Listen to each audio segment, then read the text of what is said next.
Vous allez passer l'examen du code de la route. Vous allez être testé sur une série de 40 questions. Pour valider votre code de la route, il faut faire un résultat minimum de 35 sur 40. Pour chaque question, il peut y avoir une ou plusieurs bonnes réponses, mais il y a toujours au moins une réponse fausse. Pour répondre aux questions, n'oubliez pas que dans la majorité des cas, vous êtes le conducteur de la voiture de tourisme, d'où les photos ont été prises. Votre vitesse est toujours nettement supérieure à celle du ou des véhicules que vous voulez dépasser. Sauf indication contraire, vous êtes titulaire du permis de conduire de la catégorie B, mais en dehors de la période probatoire. Sauf indication contraire, vous circulez proche de la vitesse maximale autorisée. Après la lecture des propositions, vous avez 20 secondes pour répondre. Donc, prenez votre temps. Vous êtes prêts? Nous commençons. Question 1. Un fort vent latéral vient de droite, je maintiens mon allure. Oui, réponse A. Non, réponse B.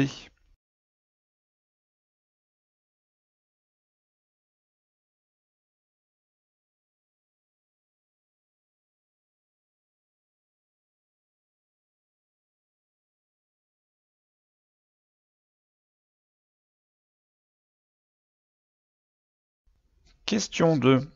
Prendre la fuite après avoir provoqué un accident est sanctionné par une peine de prison, réponse A, une amende, réponse B, une perte de 3 points, réponse C.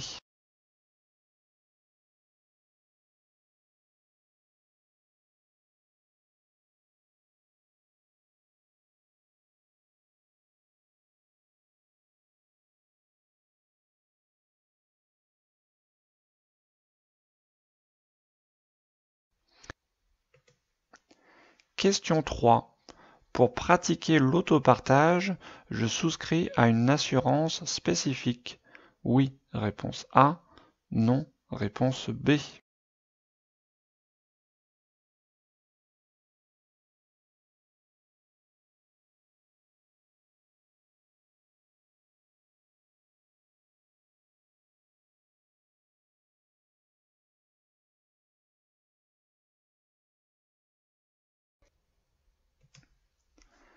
Question 4.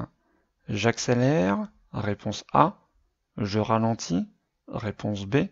Je prends la voie de gauche, réponse C.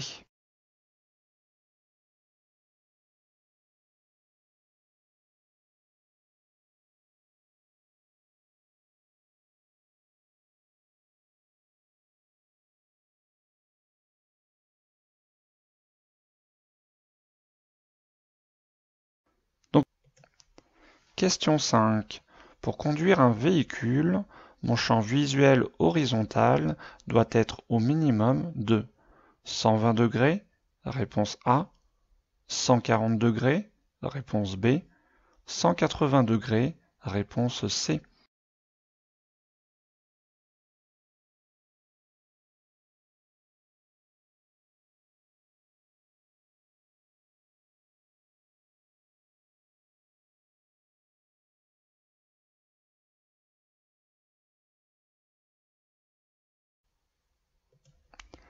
Question 6.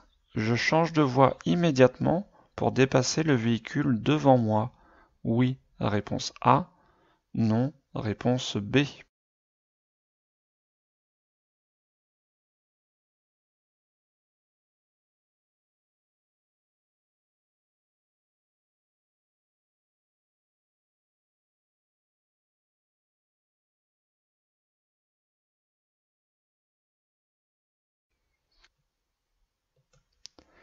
Question 7.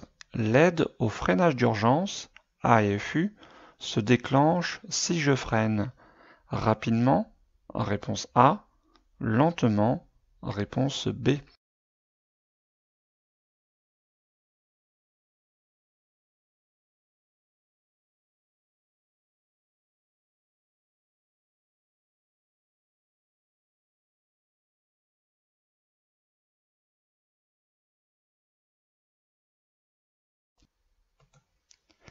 Question 8.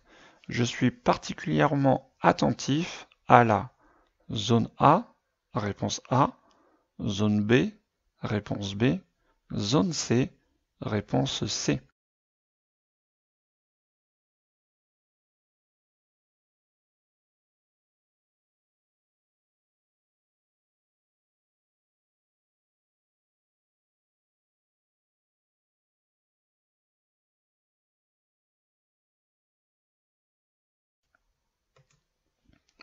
Question 9. Mon témoin de clignotant, avec son signal sonore, clignote très rapidement. Une ampoule doit être changée. Réponse A. Mon signal de détresse est activé. Réponse B.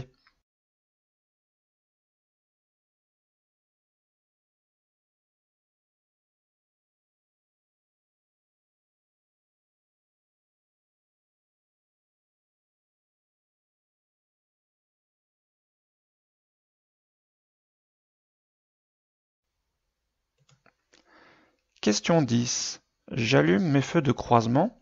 Oui. Réponse A. Non. Réponse B. Je pourrais faire demi-tour? Oui. Réponse C. Non. Réponse D.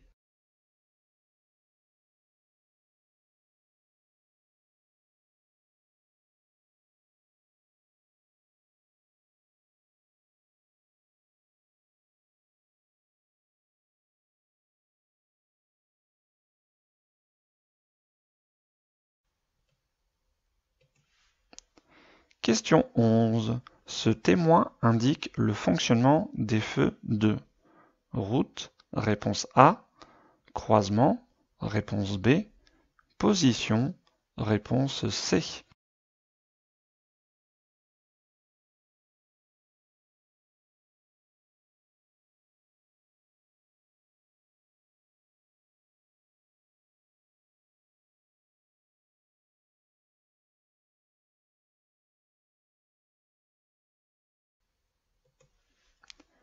Question 12. Un pôle intermodal regroupe différents modes de transport. Oui, réponse A. Non, réponse B.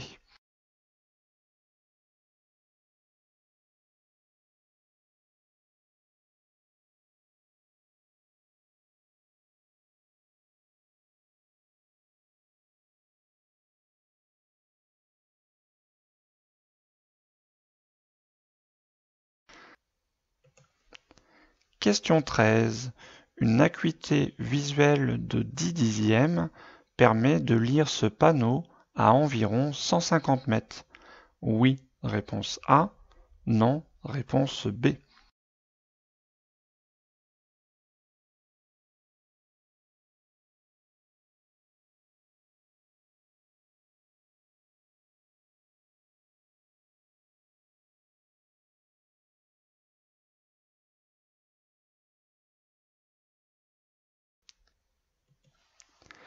Question 14. Cette jauge manuelle me permet de contrôler le niveau d'huile moteur. Oui, réponse A. Non, réponse B.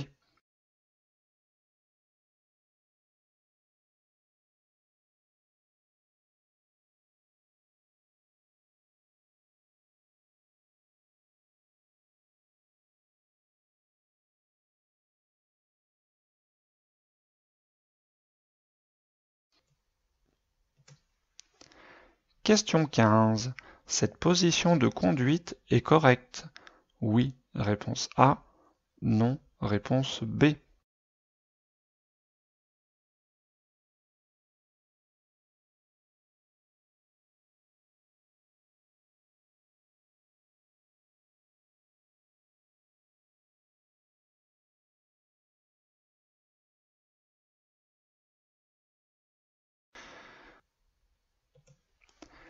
Question 16.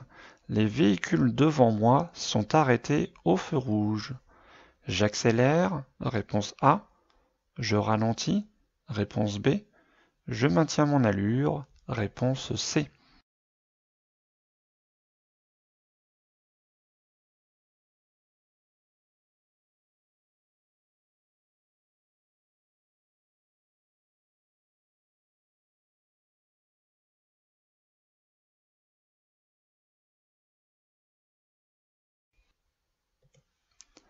Question 17. Pour ouvrir les portières de mon véhicule, je dois introduire cette clé dans sa serrure. Oui, réponse A. Non, réponse B.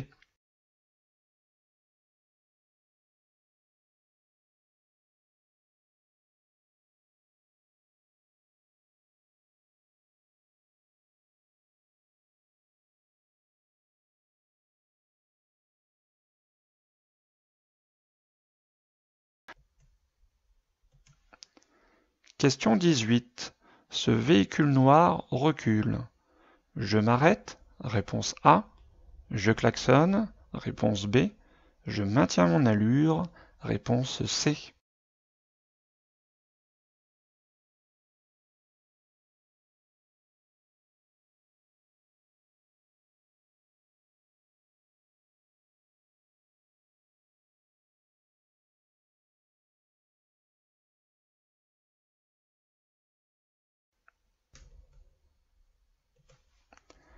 Question 19. Avant d'alerter les secours, je vérifie si la victime est consciente. Oui, réponse A. Non, réponse B.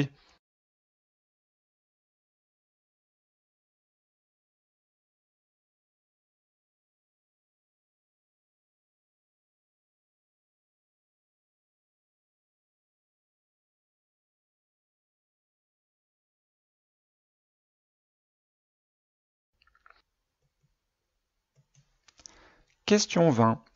La circulation sera dans les deux sens. 150 mètres après le panneau de danger. Réponse A. 50 mètres après le panneau de danger. Réponse B. À la hauteur du panneau de danger. Réponse C.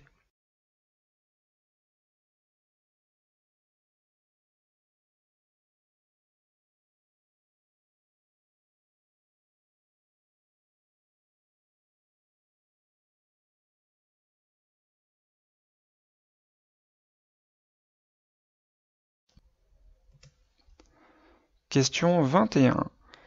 Je m'arrête le plus proche possible du véhicule devant moi. Oui, réponse A. Non, réponse B.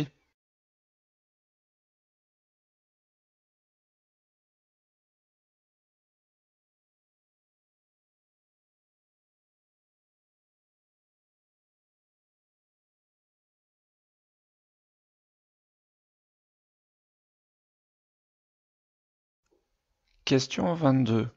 Lors de la deuxième année après l'obtention de ma première catégorie de permis, après une formation de conduite supervisée, mon capital est au maximum de 8 points.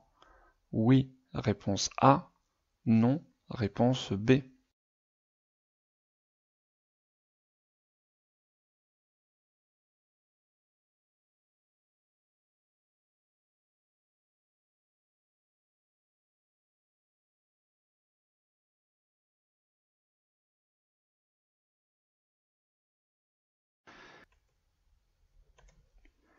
Question 23.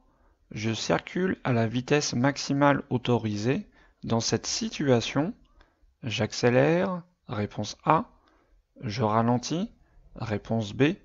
Je maintiens mon allure, réponse C.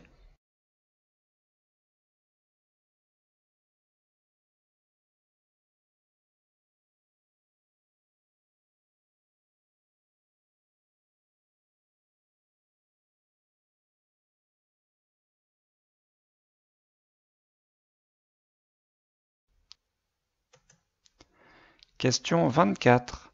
Après avoir moi-même vidangé l'huile du moteur, l'huile usagée doit être déposée dans une déchetterie communale, réponse A, jetée dans les égouts, réponse B.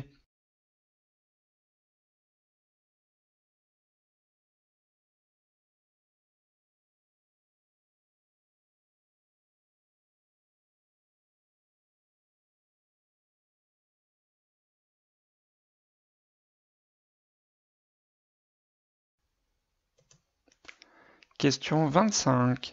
Cette signalisation tient compte de la vitesse pratiquée.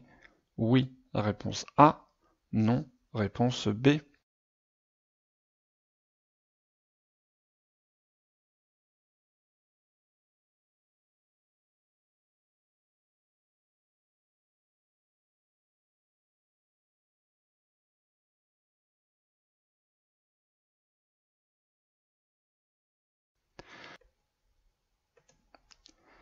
Question 26.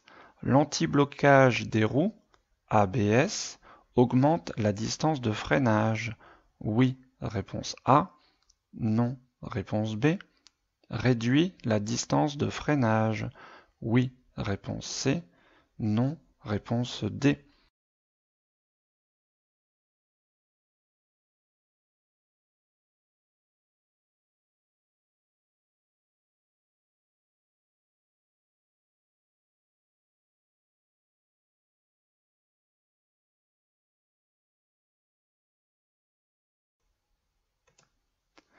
Question 27. Je me prépare à m'écarter sur la gauche. Réponse A. Je me prépare à m'écarter sur la droite. Réponse B. Je reste au centre de ma voie. Réponse C. Je ralentis. Réponse D.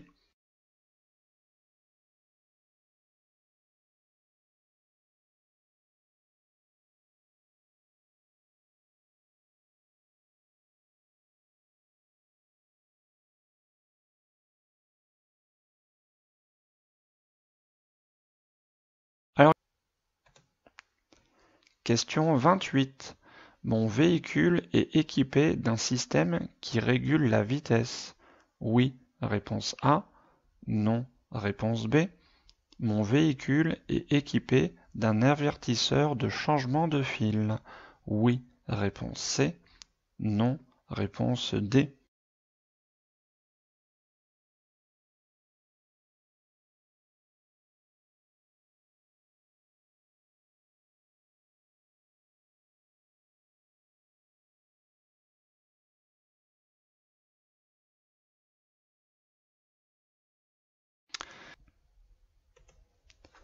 Question 29. Cette signalisation annonce des travaux? Réponse A. Un fort vent latéral? Réponse B. Un accident? Réponse C.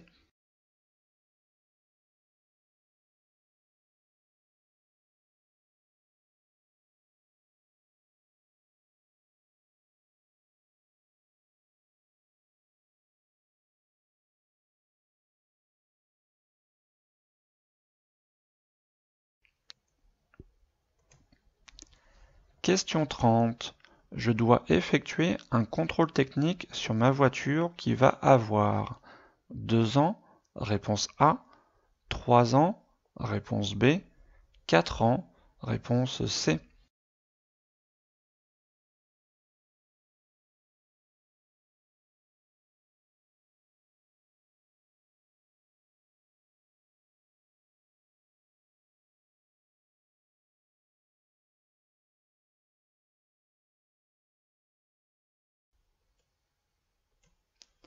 Question 31.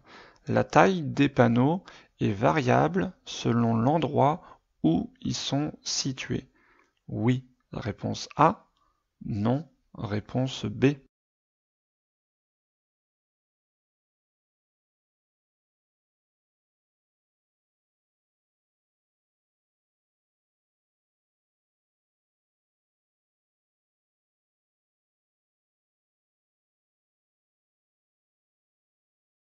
Question 32.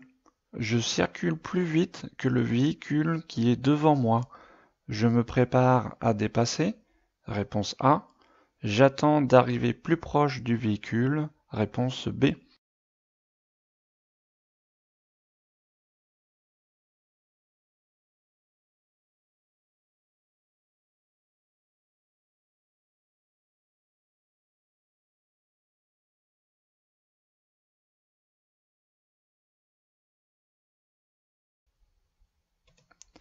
Question 33. Je m'arrête. Réponse A. Je passe le pied au-dessus du frein.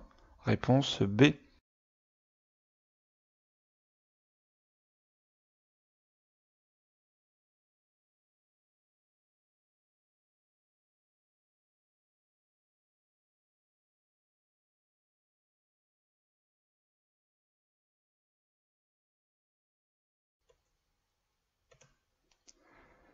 Question 34. Je peux faire un arrêt? Oui, réponse A. Non, réponse B. Je peux stationner? Oui, réponse C. Non, réponse D.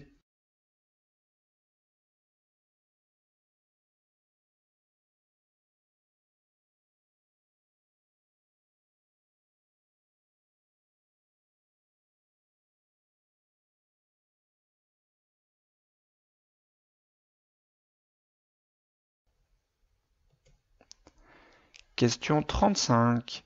Ma vitesse est limitée à 70 km/h, réponse A, 90 km/h, réponse B, 110 km/h, réponse C.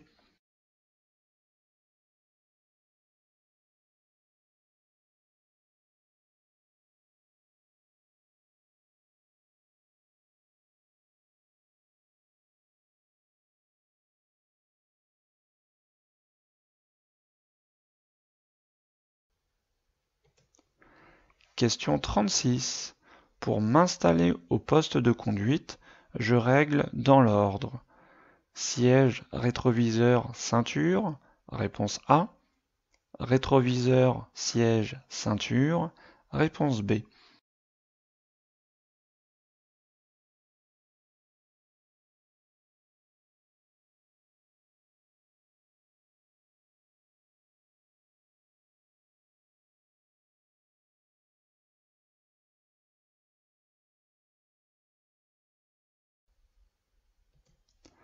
Question 37. Je ralentis? Réponse A. Je maintiens mon allure? Réponse B. Je serre à droite? Réponse C.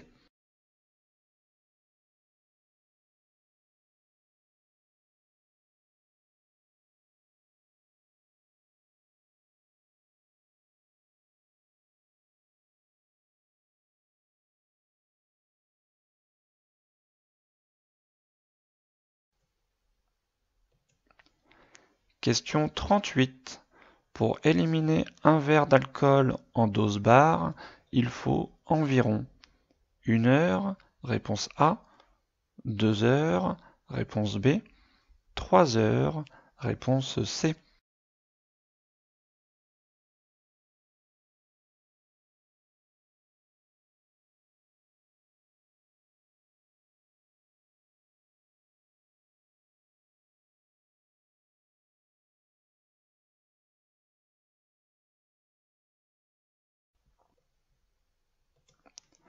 Question 39. Le disque du jeune conducteur est correctement positionné sur ce véhicule? Oui, réponse A. Non, réponse B.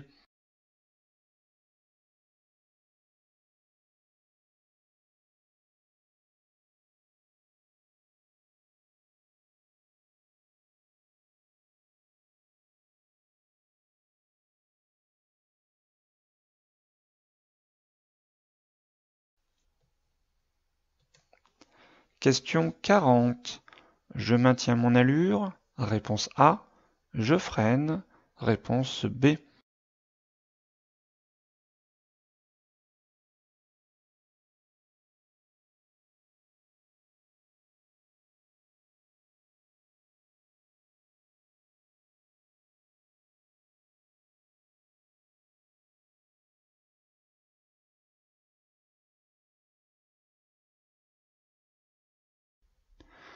Alors, un fort vent latéral. Donc latéral, ça veut dire sur les côtés.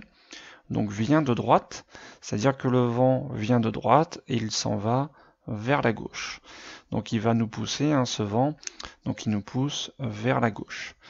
Le souci, c'est quand je dépasse un camion, ce camion va me protéger du vent. C'est-à-dire que là, pour l'instant, sur ma droite, je ne suis pas protégé du vent, donc là, le vent nous pousse vers la gauche. Donc je suis obligé avec le volant de tourner un petit peu, forcément le volant un peu plus vers la droite pour contrer cette poussée vers la gauche. Sauf que quand je vais me retrouver à côté de ce camion va me protéger du vent. Ce qui fait que comme je tourne légèrement mon volant plutôt sur la droite, hein, pour contrer le mouvement sur la gauche, et bien à un moment quand je vais arriver à côté du camion, comme je vais plus avoir de vent, je vais, comme mon volant est déporté sur la droite, je vais me déporter sur la droite. Donc voilà, c'est un phénomène donc assez important, donc c'est pour ça il va falloir réduire son allure pour éviter ce petit danger. Donc je maintiens mon allure, non, il va plutôt falloir ralentir. Si je ralentis, forcément, ce coup de volant sur la droite va être moindre. Donc non, je ne maintiens pas mon allure, je ralentis. Réponse B. Alors prendre la fuite après avoir provoqué un accident, donc c'est très grave. Donc c'est pour ça que les sanctions sont importantes. Donc on risque une peine de prison bien sûr et une amende. Donc il n'y a pas de retrait de points parce que voilà, c'est pas une faute, on va dire, de conduite, c'est une faute de comportement. Donc peine de prison et une amende. Bonne réponse A et B.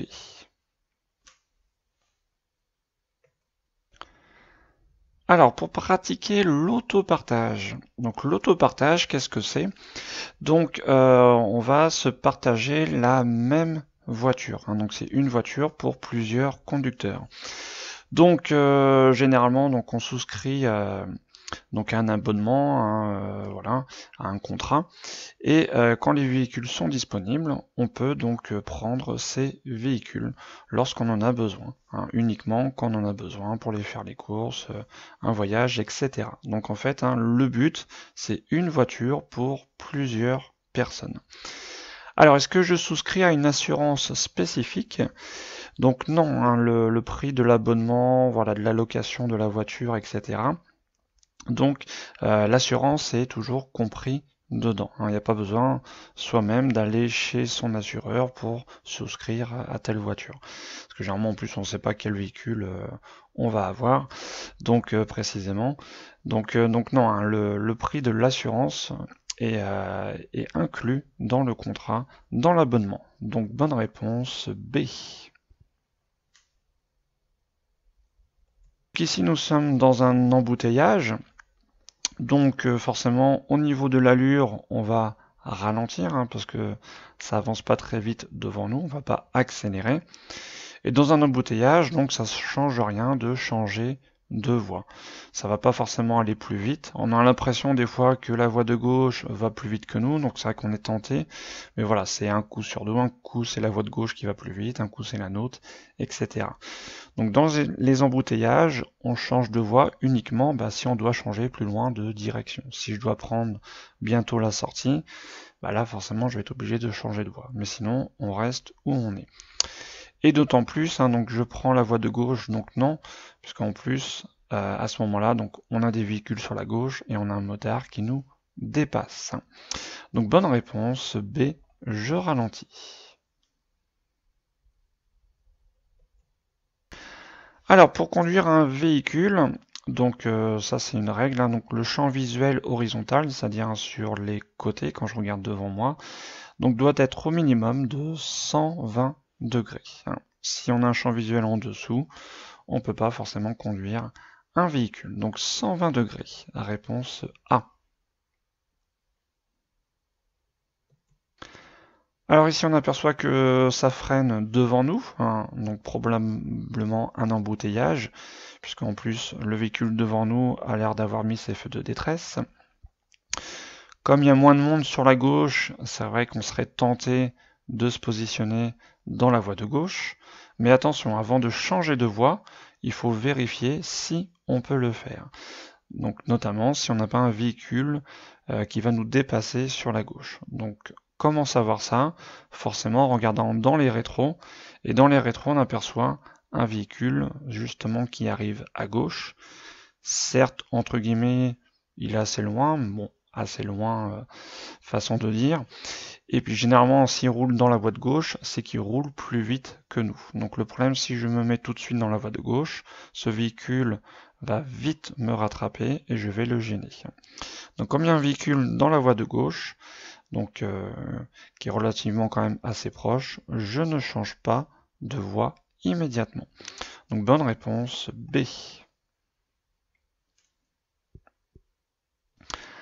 Alors, l'AFU, l'aide au freinage d'urgence, qu'est-ce que c'est? Donc c'est lorsqu'on appuie très fort sur la pédale de frein, donc le véhicule en fait détecte alors qu'on est en freinage d'urgence, en une situation vraiment d'urgence où il faut freiner le plus fort possible. Donc ça va nous aider justement à freiner le plus fort possible. Pourquoi? Parce que certains conducteurs n'ont peut-être jamais fait de freinage d'urgence, donc quand ça leur arrive, ils savent peut-être pas forcément très bien comment il faut faire. Donc le véhicule va l'aider à freiner vraiment très très fort, parce qu'un frein c'est quand même assez dur, surtout si on veut freiner le plus fort possible. Il faut vraiment avoir de la force pour freiner très très très très fort, donc pour s'arrêter forcément le plus tôt possible. Donc l'AFU va donc aider le conducteur à freiner vraiment le plus fort possible. Donc forcément ça se déclenche qu'en cas d'urgence, en cas de freinage d'urgence, donc si je freine rapidement. Donc bonne réponse A.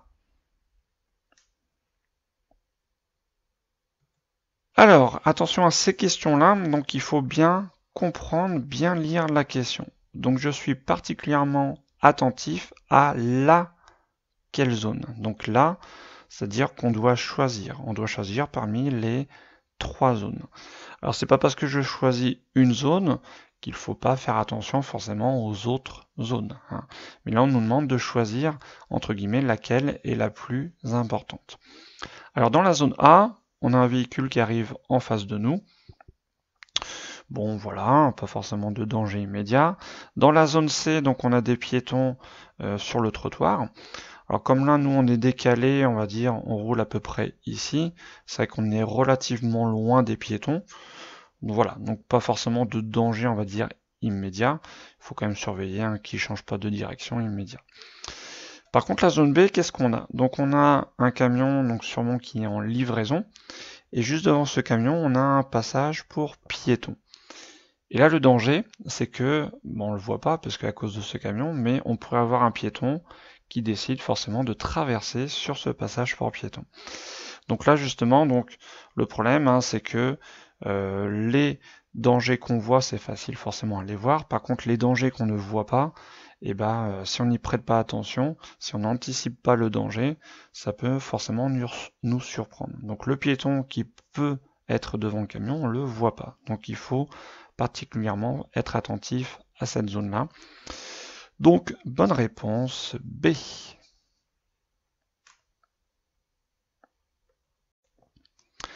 Alors normalement quand on met un clignotant, donc le témoin comme le signal sonore doit clignoter à une certaine vitesse. Généralement ça fait tic-tac, tic-tac, tic-tac. Voilà. Si par contre un jour vous mettez votre clignotant, donc ce témoin ainsi que le signal sonore clignotent beaucoup plus rapidement. Ça fait tic-tac, tic-tac, tic-tac, tic-tac, tic-tac. On a l'impression qu'il s'affole. Donc en fait c'est pour vous prévenir qu'il y a une ampoule de grillé. Alors soit forcément à l'avant ou à l'arrière du véhicule, sachant que forcément si c'est le clignotant gauche qui clignote très vite, c'est une ampoule forcément du clignotant gauche. Par contre vous allez voir que le clignotant droit, si vous le mettez, lui clignotera rapidement, à moins que l'ampoule à droite soit aussi grillée. Donc voilà. Sinon les feux de détresse, ça clignote. Donc les feux de détresse, c'est les deux clignotants en même temps. Ça clignote à la même allure qu'un clignotant classique. Donc si ça clignote très rapidement, une ampoule doit être changée. Donc bonne réponse A. Alors ici nous entrons aux abords d'un tunnel. Donc ce panneau nous l'indique et forcément on le devine sur la photo. Donc dans les tunnels, il faut bien sûr allumer des feux, même si on n'a pas un panneau qui nous oblige à les allumer, il faut bien sûr allumer les feux comme la nuit. Et bien sûr, ce sera les feux de croisement. Les feux de position, on les utilise en ville éclairée. Donc là, vu le paysage, ça n'a pas l'air forcément d'être en ville. Donc les feux de route, par contre, on les utilise quand c'est pas éclairé, à condition d'avoir personne en face, où on suit personne. Donc là, c'est les feux de croisement. Sinon, donc dans un tunnel, les demi-tours sont interdits. Même si on est en double sens de circulation, c'est interdit. Donc là, c'est interdit doublement puisqu'on est en sens unique. Donc si je fais demi-tour, je vais me retrouver à contresens. Et même si on, comme je vous dis, si on serait en double sens de circulation, les demi-tours sont interdits dans les tunnels. Donc bonne réponse A et D.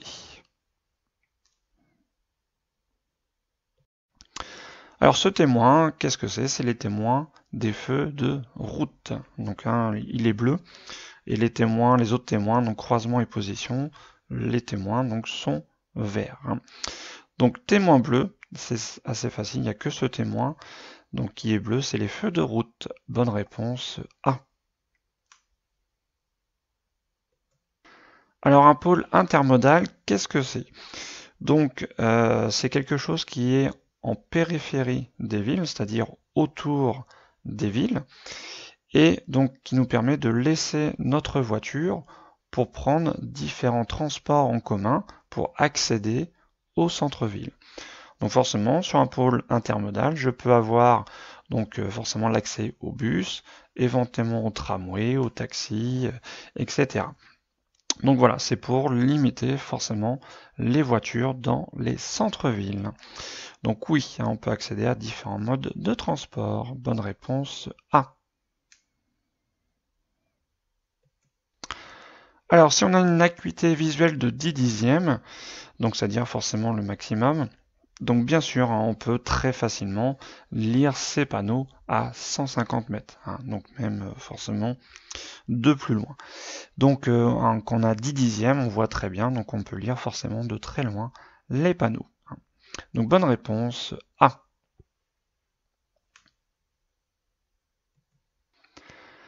Donc oui, cette jauge manuelle, donc c'est une tige, ça permet de contrôler le niveau d'huile, de savoir si on a assez ou pas. Donc comment ça fonctionne? Donc c'est une très longue tige, donc qu'on enfonce entre guillemets dans le moteur, tout en bas du moteur, et après il faut la retirer. Et en fait avec les repères, on voit si l'huile est montée jusqu'au repère ou pas. Donc on a un niveau maximum et minimum. Donc maximum, c'est-à-dire qu'il ne faut pas le dépasser, il ne faut pas non plus mettre trop d'huile, mais il ne faut pas non plus que ça soit en dessous du minimum. Donc oui, cette jauge permet de contrôler le niveau d'huile. Bonne réponse A. Alors pour avoir une bonne position de conduite, il faut vérifier plusieurs points. Donc éventuellement si les jambes ne sont pas tendues quand on appuie à fond sur la pédale d'embrayage, donc là malheureusement on ne peut pas voir au niveau pédale, voir aussi si au niveau du dos, au niveau hauteur, on n'est pas trop mal. Donc là par contre le souci, ça va être par rapport à cette conductrice, c'est au niveau des bras. Là les bras sont tendus. Pour être bien, quand on met les deux mains sur le volant, il faut que les bras soient légèrement fléchis, qu'il y ait une courbure au niveau des bras.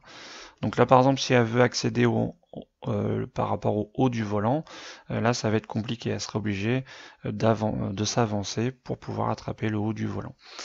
Donc non, cette position de conduite n'est pas correcte. Bonne réponse B. Alors les véhicules devant moi sont arrêtés au feu rouge. Donc quelle est la meilleure solution en termes d'allure, puisque là la question est posée sur l'allure. Donc le mieux c'est de forcément ralentir tout de suite, déjà de lâcher l'accélérateur. Pourquoi lâcher l'accélérateur?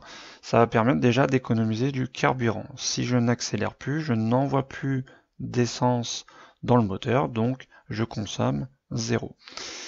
Et ça va permettre aussi d'économiser du frein, parce que si j'arrête d'accélérer tout de suite, ma voiture va ralentir, et pour m'arrêter, je vais pas avoir besoin énormément de freiner. Donc j'économise aussi mes freins en faisant ça, donc ce qu'on appelle une conduite économique.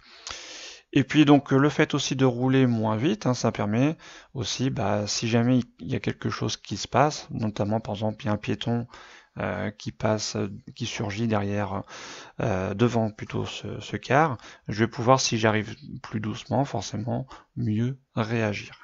Donc forcément, quand le feu est rouge, ça sert à rien d'avancer. Il faut mieux ralentir tout de suite pour économiser du carburant et anticiper sur les situations. Donc je ralentis. Bonne réponse B. Alors cette clé, qu'est-ce qu'elle permet? Donc forcément, si on introduit cette clé dans la serrure du véhicule, je vais pouvoir ouvrir mes portières. Mais attention à la question, c'est je dois introduire. Est-ce que vraiment je suis obligé, en utilisant cette clé, de l'introduire à chaque fois dans la serrure, faire un tour et ouvrir mes portières? Donc non, parce que cette clé a aussi ce qu'on appelle une télécommande. Donc avec des boutons, en appuyant sur ce bouton-là, je peux à distance ouvrir mes portières. Donc non, attention là, le mot qu'il fallait bien lire, bien faire attention, je dois introduire, c'est-à-dire est-ce que je suis obligé? Donc non, je peux l'ouvrir à distance. Donc bonne réponse B.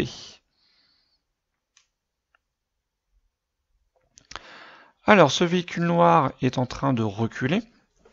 Alors ce véhicule, forcément, comme il sort de son emplacement, donc n'est pas prioritaire. Donc normalement c'est à nous de passer. Sauf que attention, ok il n'est pas prioritaire, mais il faut évaluer le danger. Si jamais je passe, est-ce que vraiment c'est dangereux ou pas? Donc ce véhicule recule, donc s'il recule et moi j'arrive, forcément donc il ne m'a pas vu. Il ne regarde pas forcément derrière ou dans ma direction. Donc quel est le meilleur comportement dans cette situation? Donc forcément c'est de s'arrêter. Si jamais je continue et que ce véhicule continue à reculer, forcément il y a un gros risque de collision. Donc si je maintiens mon allure, voilà, c'est assez dangereux. Je pourrais aussi continuer et klaxonner. Forcément, si je klaxonne, je pense que ce véhicule s'arrêtera, mais il faut éviter forcément de klaxonner, surtout si on est en ville. Donc ça peut faire peur à d'autres personnes. Donc là, il faut être courtois, ça peut arriver, voilà, de reculer et malheureusement de ne pas faire attention. Donc l'idéal, c'est de s'arrêter, d'attendre que ce véhicule soit s'arrête pour nous laisser passer, ou le laisser terminer sa manœuvre. Donc bonne réponse A. Donc si j'arrive sur les lieux d'un accident où une victime est couchée par terre, donc forcément bien sûr il va falloir alerter les secours, mais avant d'alerter les secours, il y a des choses à faire. Donc notamment vérifier si la victime est consciente. Alors pourquoi? Parce que quand on va appeler les secours, ils vont nous poser des questions. Voilà, il y a combien de victimes, ces victimes elles sont où, elles sont par terre, est-ce qu'elles sont conscientes, est-ce qu'elles respirent, voilà, est-ce qu'elles saignent, etc. Donc ils vont nous poser plein de questions, donc c'est mieux d'aller vérifier vite fait tout ça, et après d'appeler les secours, comme ça on pourra leur répondre rapidement aux questions qui vont nous poser, forcément. Donc avant d'alerter les secours, on va vérifier si la victime est consciente. Oui, bonne réponse A. Alors là, on arrive devant un panneau de danger, c'est un panneau triangulaire, qui nous annonce bien, attention danger, on est en double sens de circulation. Alors normalement, tous les panneaux de danger situés hors agglo, on le voit bien grâce au paysage, on n'est pas en ville, donc sont situés 150 mètres avant le danger. C'est-à-dire que le danger commence 150 mètres après le panneau. Sauf qu'il y a une exception qui est ce panneau-là. Donc ce panneau danger double sens de circulation, donc ça faut le savoir par cœur, c'est l'exception, il est valable à partir du panneau, donc c'est-à-dire à la hauteur du panneau de danger. Et on voit bien sur la photo que tout de suite, il y a un véhicule qui peut arriver en face. Donc voilà, il faut le savoir par cœur, ce panneau de danger, qu'il soit situé hors agglo ou en agglo, est valable à partir du panneau. Donc bonne réponse C.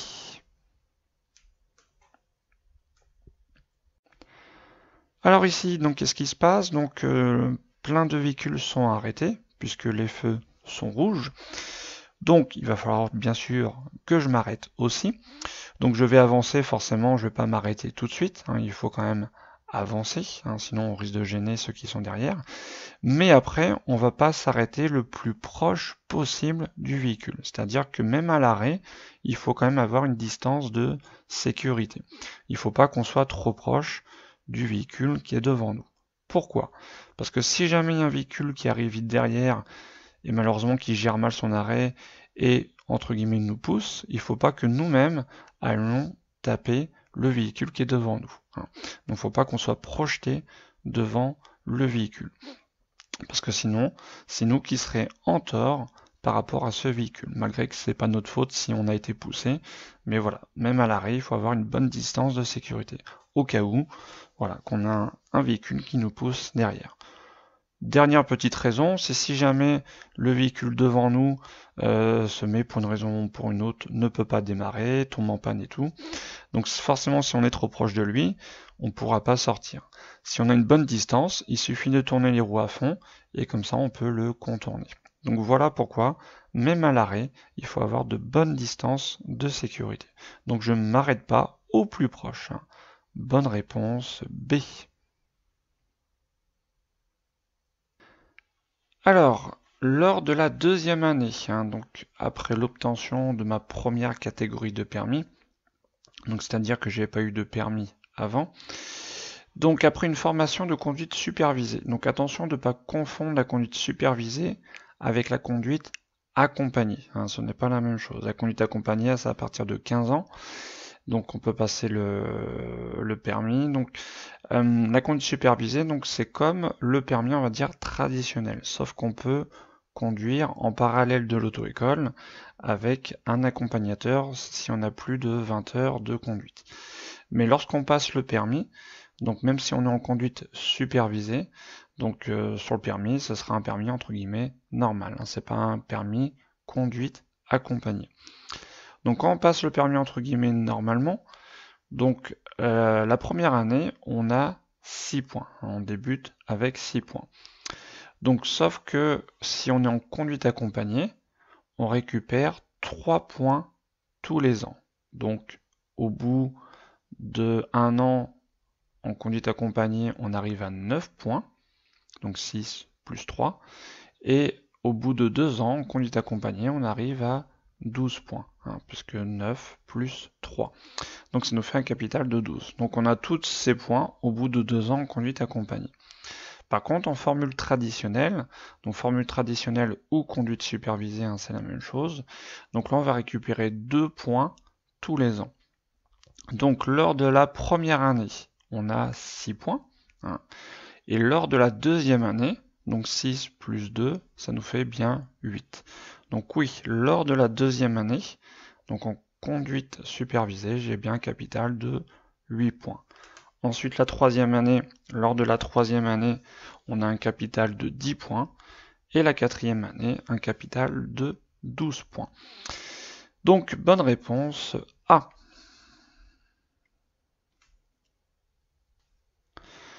Donc ici, nous sommes dans un tunnel et on circule à la vitesse maximale autorisée. Alors, qu'est-ce qui se passe devant nous? Donc on peut voir que tous les véhicules sont en train de freiner. Ils ont allumé leur feu stop. Donc qu'est-ce qui se passe après le virage? Alors, on ne sait pas trop, mais il risque d'avoir donc un fort ralentissement. Donc forcément, et dès qu'il y a un véhicule qui freine devant moi, qu'est-ce que je vais faire? Forcément, je vais ralentir. Je vais ni accélérer, ni maintenir mon allure.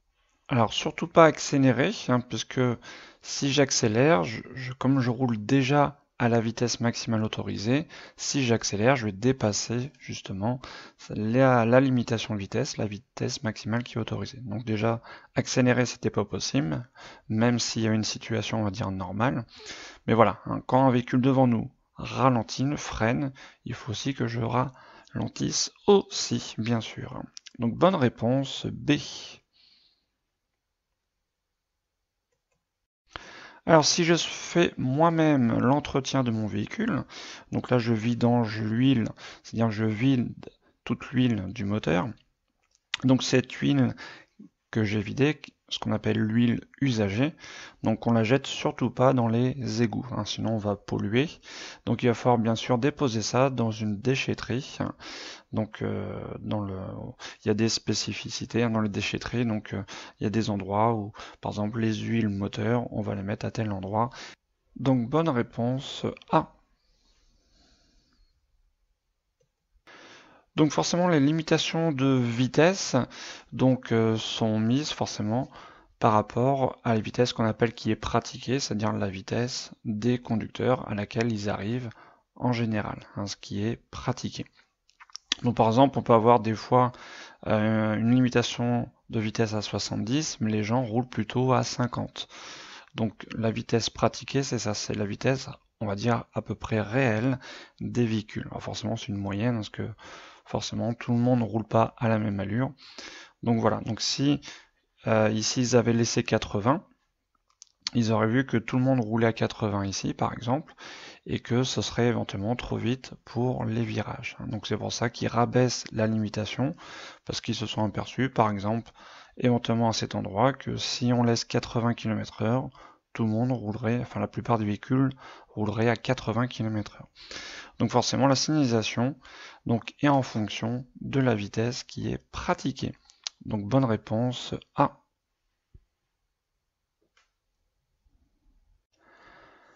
Alors, l'anti-blocage des roues, donc ABS. Alors, qu'est-ce que c'est? Donc ça, on l'utilise entre guillemets donc lors d'un freinage d'urgence, donc c'est-à-dire lorsqu'on freine très fort. Et le problème, si je freine très fort, donc les plaquettes vont serrer très fort le disque et ça risque de bloquer la roue. Et le danger, donc si on bloque la roue, donc on va perdre le contrôle de la trajectoire du véhicule, ce qui peut être forcément très dangereux. Donc l'ABS, ça permet de ne pas bloquer les roues et donc lors d'un gros freinage, de garder le contrôle de la trajectoire. Alors est-ce que ça augmente les distances de freinage? Donc non. Ce système, forcément, n'est pas fait pour augmenter les distances de freinage, sinon ce serait aussi dangereux. Est-ce que ça réduit la distance de freinage? Non plus, puisque justement, à des moments, ça va arrêter de freiner pour débloquer la roue. Donc c'est des microsecondes. Mais voilà, mais ce système, donc voilà, là si on compare un véhicule qui est équipé de l'ABS et un autre véhicule qui n'est pas équipé de l'ABS, les distances de freinage seront toujours les mêmes.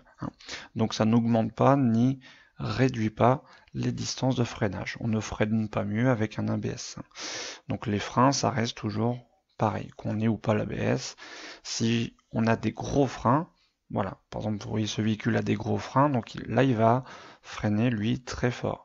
Donc c'est le système de freinage qui va réduire éventuellement, si on met des plus gros freins, là on va mieux freiner.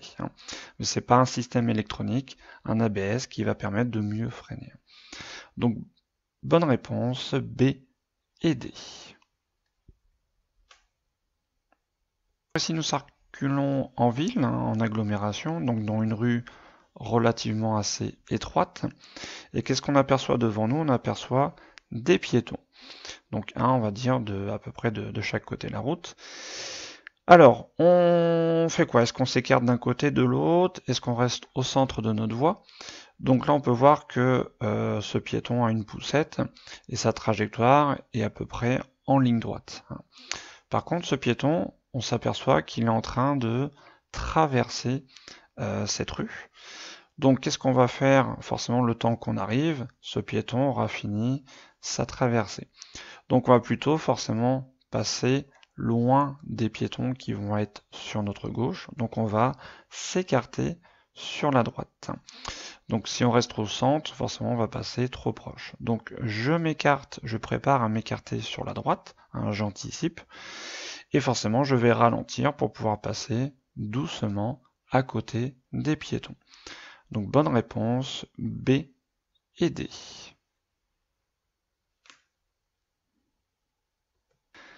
Alors ça faut le savoir, donc ce témoin, ce voyant, donc ça indique un régulateur de vitesse adaptatif. Alors qu'est-ce que c'est? Donc en fait, par exemple, je veux mettre mon régulateur de vitesse à 40 km/h par exemple, sauf que le véhicule est équipé donc d'un dispositif qui va calculer la distance de sécurité entre moi et le véhicule que je suis.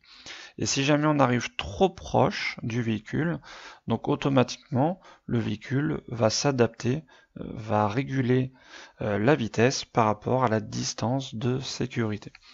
Donc oui, mon véhicule est équipé d'un système qui régule la vitesse, suivant s'il y a un véhicule devant nous. Donc bonne réponse A. Mais par contre, on n'a aucun symbole, aucun témoin qui nous permet que ce véhicule est équipé d'un avertisseur de changement de fil. C'est un autre témoin. Donc bonne réponse A et D. Alors cette signalisation, donc ce panneau, annonce un accident. Une voiture retournée comme ça, c'est le symbole pour signaler un accident. Et on peut voir sur la photo que l'accident est ici. Donc des travaux, c'est un autre panneau. Et un fort vent latéral. Donc on a ça généralement avec la manche à air. Donc ici c'est un accident. Bonne réponse C. Alors le contrôle technique. Donc quand est-ce qu'il s'effectue? Alors quand je vais par exemple acheter une voiture neuve, donc forcément cette voiture avant d'être vendue, elle a été testée, donc il n'y a pas de contrôle technique à faire, il n'y a aucun problème. Donc éventuellement j'achète une voiture neuve et je vais la garder donc pendant 4 ans. Et au bout de 4 ans, on doit effectuer le premier contrôle technique du véhicule. Donc c'est-à-dire à sa date d'anniversaire des 4 ans, le contrôle technique doit déjà être effectué. Donc c'est avant ces 4 ans. Et ensuite, ce sera tous les 2 ans. Donc on va dire à 4 ans, à 6 ans, à 8 ans, à 10 ans, etc. Donc si on veut, on peut faire un contrôle technique avant, ça, il n'y a pas de souci. Mais ce qui est obligatoire, donc, c'est avant ces 4 ans. Donc, bonne réponse, C.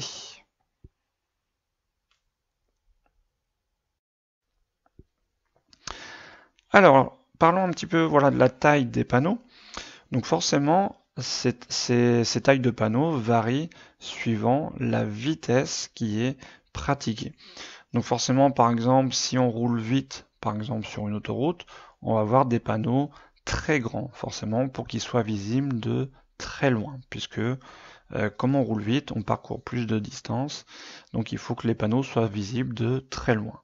Par contre, si on est en agglomération, là on roule beaucoup moins vite, donc les panneaux sont plus petits, puisque on aura plus le temps de les voir, puisqu'on roule moins vite. Donc oui, les panneaux, la taille des panneaux sont plus ou moins grands suivant la vitesse qu'on roule.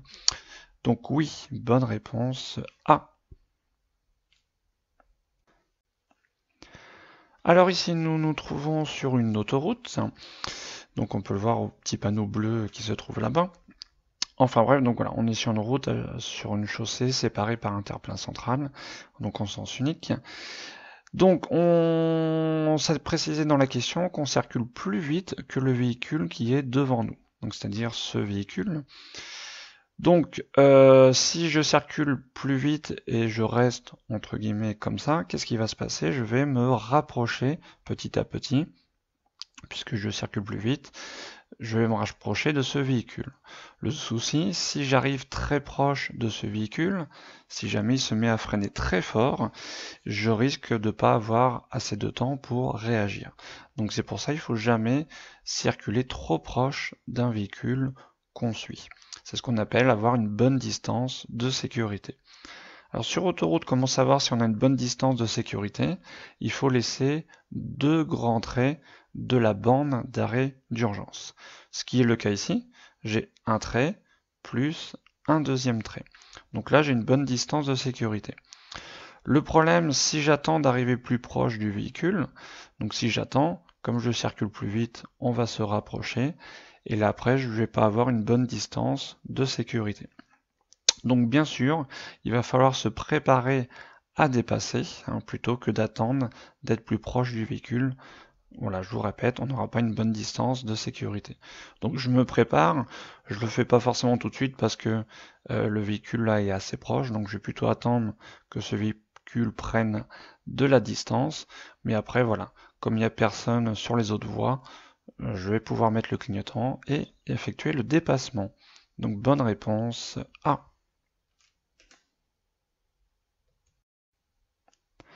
Alors là, nous arrivons donc face à un passage pour piétons. Et qu'est-ce qu'on peut voir à gauche? Donc on a un piéton. Alors c'est toujours le problème au niveau des piétons, c'est que, voilà, est-ce qu'ils veulent traverser ou pas? On se pose souvent cette question-là. Mais c'est ce que je dis toujours, un piéton qui se trouve face à un passage pour piétons, même s'il ne nous regarde pas, qu'est-ce qu'il veut faire? Généralement, il veut traverser. Donc, bien sûr, donc dans le doute, il faut mieux bien sûr s'arrêter. Hein. Mais généralement, un piéton qui est face à un passage pour piéton, il est là pour traverser. Donc, je m'arrête pour laisser passer ce piéton. Bonne réponse A. Alors, est-ce que je peux faire un arrêt ou un stationnement? Donc la réponse à notre question, ça va être cette ligne jaune continue. Donc quand on a une ligne jaune proche d'un trottoir, ça gère l'arrêt et le stationnement. Donc quand la ligne jaune est continue comme ici, donc on a le droit de rien faire, ni l'arrêt, ni le stationnement. Donc même un arrêt bref, hein, par exemple je m'arrête pour déposer quelqu'un, descendre un passager, donc non, hein, même si c'est bref, l'arrêt et le stationnement sont interdits. Par contre, si ça aurait été des pointillés, là j'aurais pu faire un arrêt, mais pas stationner. Hein. Mais là, aucun des deux, la ligne est continue. Donc bonne réponse, B et D.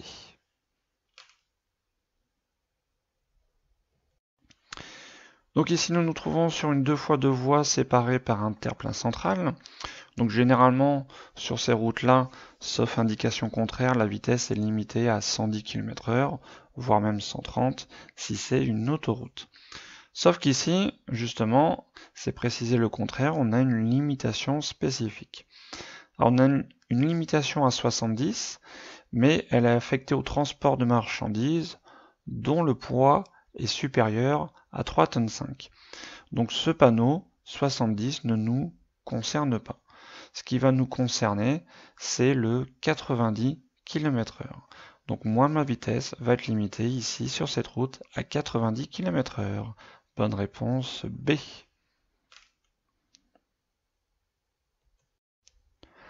Alors pour s'installer au poste de conduite, on règle dans quel ordre? Donc on va régler en premier le siège. Hein. On va l'avancer, reculer, le dossier, etc. Ensuite, on va régler les rétroviseurs. Alors pourquoi on va régler le siège avant les rétroviseurs? Parce que si je règle mon rétroviseur, je règle mes rétroviseurs toujours par rapport à ma vue. Si jamais j'approche, par exemple, mon siège, mon rétro sera mal réglé. Donc on peut régler les rétroviseurs avant le siège, mais on sera de nouveau généralement obligé de retoucher au rétro puisque j'ai déréglé mon siège. Donc pour pas perdre de temps, donc c'est une question de logique, je vais d'abord régler mon siège, les rétroviseurs et ensuite boucler ma ceinture. Bonne réponse A. Alors ici, qu'est-ce qu'il se passe? Donc ici, nous circulons donc sur une route de campagne, en ligne droite, hein, donc personne devant nous. Donc personne, pas de piétons, etc. Donc aucune situation dangereuse. Par contre, qu'est-ce qui se passe dans le rétro? On s'aperçoit qu'on a un usager derrière nous et il a mis son clignotant, donc il va nous dépasser. Donc la règle, quand on est dépassé, au niveau de l'allure, il faut garder son allure. Donc je maintiens mon allure. Et bien sûr, pour faciliter son dépassement, on va serrer le plus à droite possible. Donc ça, il faut le savoir. Quand on est dépassé, il y a deux choses à faire. Je garde mon allure et je serre à droite. Bonne réponse B et C.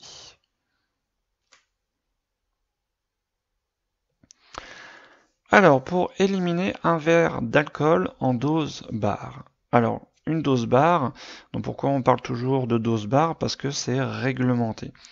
Ce qu'il faut savoir, donc si vous allez dans un bar et vous prenez un verre d'alcool, n'importe lequel, on aura à peu près 0,20 grammes donc, par litre de sang au niveau alcool. Donc un verre équivaut à 0,20. Donc grammes dans le sang. Là, on va parler dans le sang, parce que je vous rappelle, il y a deux mesures, dans le sang et dans l'air. Et généralement, donc on parle dans le sang. Donc là, on va rester la mesure dans le sang. Donc un verre d'alcool dans un bar égale à 0,20 grammes. Ensuite, donc l'élimination donc se fait, après ça dépend, mais entre à peu près 0,10 et 0,15 grammes par heure. Donc voilà, ça dépend des individus. Donc une heure, donc non, si on prend 0,10, donc ça sera pas suffisant pour éliminer 0,20. Donc il faut environ 2 heures, bien sûr, pour éliminer 0,20. Si j'élimine à peu près 0,10 par heure, il me faut 2 heures pour faire 0,20.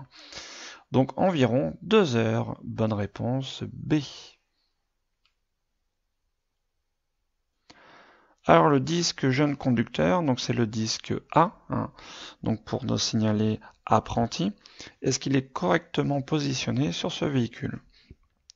Alors le disque A, il doit être toujours posé sur la carrosserie, pas sur la vitre arrière. Alors pourquoi? Parce que ça gêne la visibilité. Dans le rétro, je vais moins bien voir, et si jamais je me retourne, pareil, ça va gêner au niveau de la visibilité. Donc un disque A doit être mis sur la carrosserie. Au moins, ça ne gêne pas la visibilité. Donc non, il est mal positionné. Bonne réponse B. Alors ici, nous arrivons donc à l'abord d'un virage et nous roulons à 70 km/h. Alors on peut s'apercevoir que ce virage, vu comment il tourne, il est assez serré, ce qu'on peut appeler un virage assez dangereux. Donc bien sûr, si je continue à 70 km/h, ça va être dangereux. Donc je vais freiner pour réduire mon allure et arriver plus doucement pour ce virage serré. Donc bonne réponse B.